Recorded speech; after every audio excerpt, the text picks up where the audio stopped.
Welcome to Raya Tamil kitchen. இன்றைக்கி நம்ம ஒரு ஸ்பெஷல் ரைஸ் தான் பார்க்க போகிறோம். இது வெஜிடேரியனாக இருந்தாலும் சரி, நான்வெஜ்ஜாக இருந்தாலும் சரி, அவங்க எல்லாேருக்கும் பிடிச்ச ஒரு ரைஸ் தான் இது. இது ரொம்ப ரொம்ப சிம்பிள், ஆனால் டேஸ்ட்டு பார்த்தா ரொம்ப அருமையாக இருக்கும். இதை நீங்கள் அப்படியே சாப்பிட்டா கூட அந்த அளவுக்கு நல்லா டேஸ்டியாக இருக்கும். பிள்ளைங்களுக்குலாம் ரொம்ப விருப்பமாக இருக்கும் இந்த ரைஸு. இதை வந்து கீ ரைஸ்ன்னு சொல்லுவாங்க, புலாவ் ரைஸ்ன்னு சொல்லுவாங்க.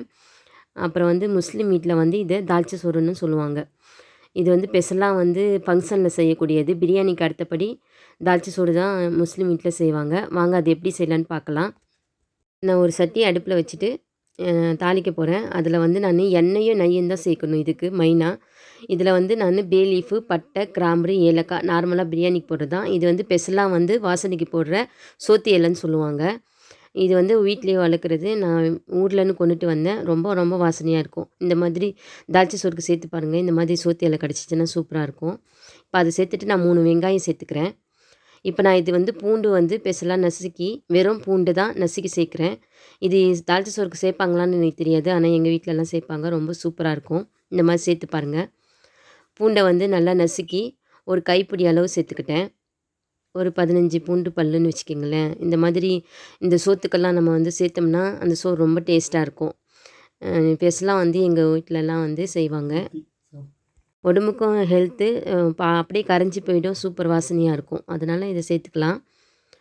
இது நல்லா வந்து ரொம்பலாம் தீயக்கூடாது. பிரியாணிக்கு வதக்குற மாதிரிலாம் வதக்கக்கூடாது. லைட்டாக வதக்குனா போதும். ஒயிட் கலர்லேயே இருக்கணும் வெங்காயம்.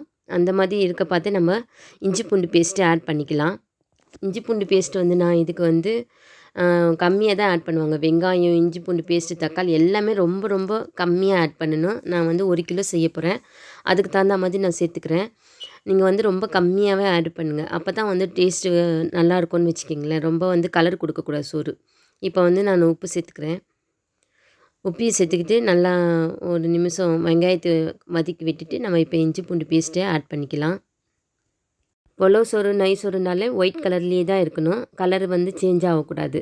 அதனால் இந்த வெங்காயத்தை நம்ம கருக விடாமல் கேர்ஃபுல்லாக வதக்கிக்கணும். இப்போ நான் வெங்காயம் வதங்கிடுச்சு. இப்போ நான் இஞ்சி பூண்டு பேஸ்ட்டு சேர்த்துக்கிறேன். நான் 2 டீஸ்பூன் இஞ்சி பூண்டு பேஸ்ட்டு சேர்க்க போகிறேன். உங்களுக்கு வந்து நீங்கள் சேர்க்குற அரிசியை பொறுத்து நீங்கள் சேர்த்துக்கோங்க. நீங்கள் 1/2 கிலோ கம்மியாக ஃபேமிலியாக இருக்கீங்கன்னா நீங்கள் வந்து 1 ஸ்பூன் சேர்த்துக்கோங்க போதும். ரொம்ப எதுவுமே அதிகம் தேவைப்படாது. இது செலவும் அதிகம் ஆகாது. இந்த பிரியாணியை விட இது வந்து செலவு ரொம்ப கம்மியாக தான் ஆகும். பிரியாணிக்கு 2 மடங்குன்னா இது 1 மடங்கு தான் செலவு ஆகும். அந்தளவுக்கு இது கம்மியான செலவில் நம்ம செஞ்சிடலாம். டேஸ்ட்டும் வந்து ரொம்ப அருமையாக இருக்கும். இதை வந்து 1 வாரம் கூட நம்ம ஃப்ரிட்ஜில் வச்சு நாள்பட வச்சு சாப்பிட்லாம். வீணாகவே போகாது.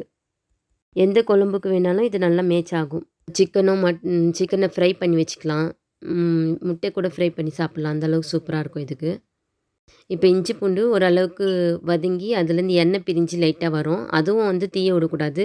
எப்போவுமே வெள்ளையாகவே செய்யணும். இப்போ நம்ம இதில் தயிர் சேர்த்துக்கலாம். தயிர் ஏன் சேர்க்குறேன்னா சாஃப்ட்னஸாக இருக்கும் சோறு. அதுக்காக தான் வேண்டி தயிர் சேர்த்துக்குவோம். தயிர் 2 ஸ்பூன் இப்போவே சேர்த்துக்கிட்டு அதையும் கொஞ்சம் நல்லா வதக்கி விட்டுடலாம். ரொம்ப அதிகம்லாம் சேர்க்க தேவையில்லை. எல்லாமே ரொம்ப ரொம்ப கம்மியாகவே சேர்த்துக்கலாம். அதையும் நல்லா இப்போ நான் வதக்கிட்டேன். இதுக்கு வந்து தக்காளி எல்லாமே ரொம்ப கம்மியாக சேர்க்கணும். தக்காளியே கொஞ்சம் சேர்க்க மாட்டாங்க. பட் நான் சும்மா சின்ன சின்ன தக்காளி சேர்ப்பேன். இப்போ நான் வந்து பச்சை மிளகா தான் இதுக்கு காரம். வேறு எந்த ஒரு மசாலாவும் கிடையாது. அதனால் பச்சை மிளகா உங்கள் காரத்துக்கு தகுந்த மாதிரி சேர்த்துக்கோங்க. இங்கே பாருங்கள், நான் 2 குட்டி தக்காளி தான் சேர்த்துக்கிறேன். பெருசாக இல்லை. முழுசாக போட்டுக்கிட்டாலும் ஒன்றும் பிரச்சனை இல்லை. முழு குட்டி தக்காளி போட்டாலும் நல்லாயிருக்கும் இந்த சோறு. புதினாவும் கொத்தமல்லியும் ஆட் பண்ணிக்கிறேன். அதையும் ஆட் பண்ணி லைட்டாக வந்து வதக்கி விட்டுடலாம். வதக்கி விட்டுட்டு இப்போ நம்ம தேவையான தண்ணி சேர்த்துக்கலாம். இவ்வளோ தான் பாருங்கள். இதுக்கு எந்த ஒரு பொருளும் இல்லை. ஆனால் பாருங்கள், இந்த மாதிரி சோறு செஞ்சு சாப்பிட்டு பாருங்கள், சூப்பராக இருக்கும். இப்போவே இந்த நேரத்துக்கு நம்ம தேவையான உப்பையும் ஆட் பண்ணிக்கலாம். உப்பை ஆட் பண்ணிக்கிட்டு நான் வந்து 4 கிளாஸ் அரிசி எடுத்துருக்கேன். நம்ம 7 கிளாஸ் நான் தண்ணி ஊற்றிக்க போகிறேன். நம்ம அரிசியை பொறுத்து தான் தண்ணி கரெக்டாக சேர்க்கணும். நம்ம 1 கிளாஸ் வேணும்னா கூட நம்ம தம்மு வர நேரத்தில் தெளித்து விட்டுக்கலாம். அதிகமாக போயிடுச்சுன்னா சோறு வந்து பூ மாதிரி இருக்காது, குழஞ்சி போயிடும். அதனால் நீங்கள் பார்த்து சேர்த்துக்கோங்க. 7 கிளாஸ் சேர்த்துக்கிட்டேன். எனக்கு சரியாக இருந்தது. இப்போ நான் 7 கிளாஸ் தண்ணி போட்டு அதுவும் கொதி வந்துடுச்சு. இப்போ நான் பாஸ்மதி ரைஸ் ரெடி பண்ணி வச்சுருக்கேன்.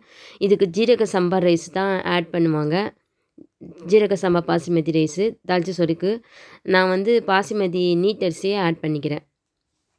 நீங்கள் உங்களுக்கு என்ன அரிசி வேணும்னாலும் நீங்கள் யூஸ் பண்ணிக்கோங்க. பெரும்பாலும் ஊரில் ஜீரக சம்பா தான் யூஸ் பண்ணுவாங்க. ஆனால் நாங்கள் வெளிநாட்டிலலாம் இங்கே வந்து பாசுமதி, நீட் அரிசி தான் யூஸ் பண்ணுவோம். ஏன்னா அது பார்க்குறதுக்கும் அழகா இருக்கும். சாப்பிட்றதுக்கும் நீட்டாக அது சாப்பிட்றதும் ரொம்ப ஒரு மாதிரி டேஸ்ட்டாகவே இருக்கும். இங்கே பெரும்பாலும் ரெஸ்டாரண்ட்டு எல்லா இடத்துலையும் நீட்டு பாசுமதி ரைஸ் தான் யூஸ் பண்ணுவோம். தண்ணிலாம் வற்றி வந்துருச்சு பாருங்கள். நான் இப்போ இந்த நேத்திக்கு தம்மு விட்டுக்கணும். நம்ம இப்படியே அடுப்பில் வச்சோம்னா தீஞ்சிரும். ஒரு வானல் வச்சு தம்மு விட்டுக்கலாம். இப்போ நான் நல்லா டைட்டான மூடியை வச்சு நான் அந்த பொத்தல் இருக்குது பாருங்கள், அதில் கூட காற்று போகக்கூடாது. நான் கொஞ்சம் இதை அடைச்சிக்கிறேன். நீங்கள் துணியை வச்சு கூட செஞ்சுக்கோங்க. இந்த ரைஸுக்கு ரொம்ப காம்பினேஷன் பார்த்தோம்னா நம்மளுக்கு வந்து கறி சால்னானும் தால்ச்சாவும் ரொம்ப அருமையாக இருக்கும். நீங்கள் அதை வச்சு ட்ரை பண்ணுங்கள். இல்லை உங்கள் விருப்பம் எது வேணாலும் வச்சு ட்ரை பண்ணுங்கள். 10 மினிட்ஸ் ஆகிடுச்சி. இப்போ நம்ம பார்க்கலாம். கீ ரைஸ் ரெடி ஆகிடுச்சு பாருங்கள். தால்ச்சா சோறு இருந்தால் 10 மினிட்ஸ் தான். நீங்கள் இதே பிரியாணியாக இருந்தால் 50 மினிட்ஸ் எடுக்கும். இப்போ எதுவுமே கறி எதுவும் இல்லாததால் இது 10 மினிட்ஸ் போதும். இப்போ இதில் வந்து நெய் ரொம்ப இம்பார்ட்டன்ட்டு.